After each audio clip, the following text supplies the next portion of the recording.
Work given as a source of happiness. August 4th. Then the Lord God took the man and put him in the Garden of Eden to tend and keep it. Genesis 2:15. God placed human beings under law as an indispensable condition of their very existence.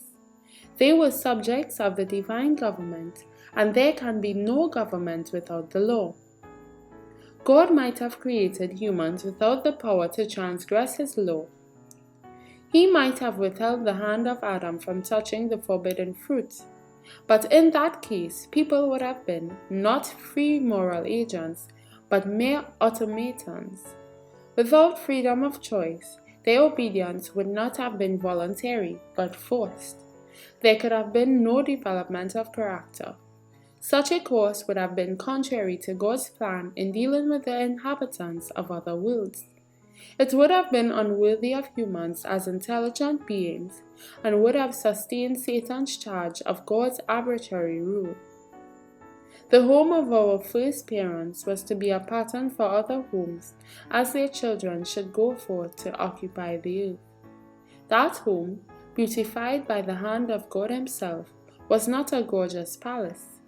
Men and women, in their pride, delight in magnificent and costly edifices and glory in the works of their own hands, but God placed Adam and Eve in a garden.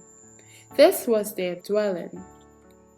The blue heavens were its dome, the earth with its delicate flowers and carpet of living green was its floor, and the leafy branches of the goodly trees were its canopy.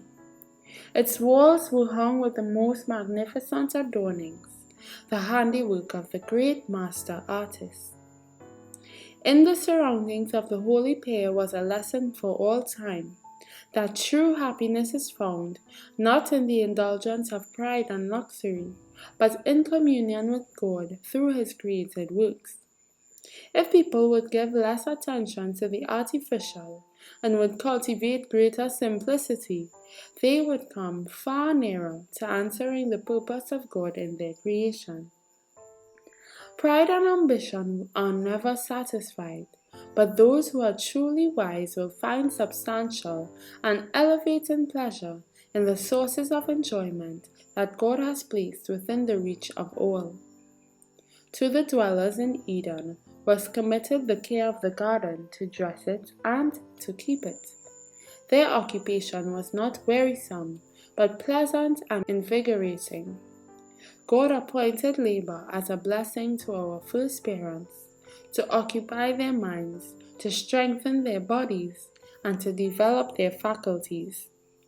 Patriots and Prophets 49 and 50 from To Be Like Jesus, page 230.